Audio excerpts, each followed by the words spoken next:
In this lecture, I am going to discuss how can you determine the Fourier transform of periodic signal.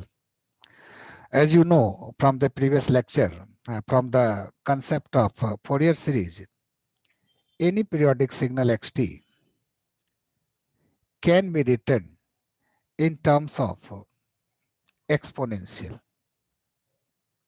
and the formula is if xt is periodic signal, then xt will be equal to summation of n equal to minus infinity to plus infinity and xn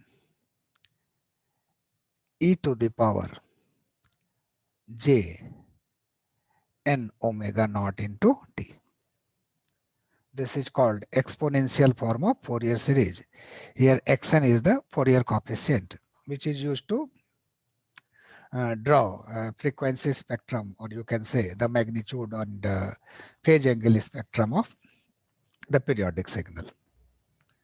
Now the task is to determine Fourier transform of periodic signal xt.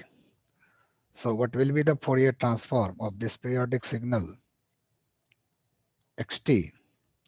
This will be equal to summation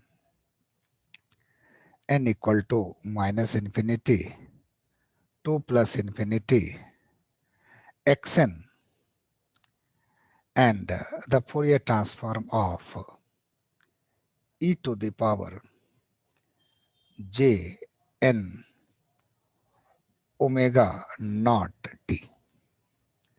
And in the previous lecture, already I have derived the Fourier transform of e to the power j omega t. In previous lecture, already we have seen that the Fourier transform of e to the power j omega naught t is 2 pi. This will be equal to 2 pi delta omega minus omega naught. Already I have derived the Fourier transform of e to the power j omega naught t. Or here in place of omega, there is n omega. So the Fourier transform will be summation n minus infinity to plus infinity xn, and what will be the Fourier transform of e to the power j n omega naught t? It will be delta omega minus n omega naught, because here omega is replaced by n omega. So the Fourier transform will be delta omega minus n omega naught. So that is why here n omega naught is here into 2 pi. 2 pi will be also there into 2 pi, and you can keep this 2 pi outside the summation.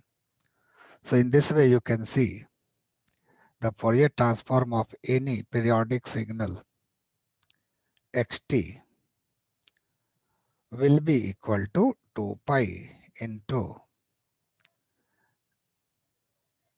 n minus infinity to plus infinity xn and delta omega minus n omega naught. So this will be the Fourier transform of any periodic signal. So just you have to determine xn for that signal, that periodic signal, and in place of xn you have to substitute the value of xn here.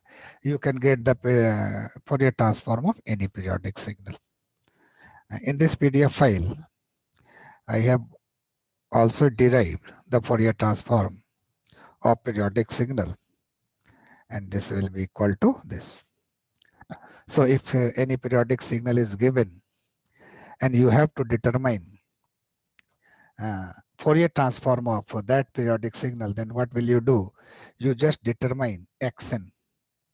And in the previous lecture, or you can say the from the concept of Fourier series, you know the xn is 0, to t 1 by t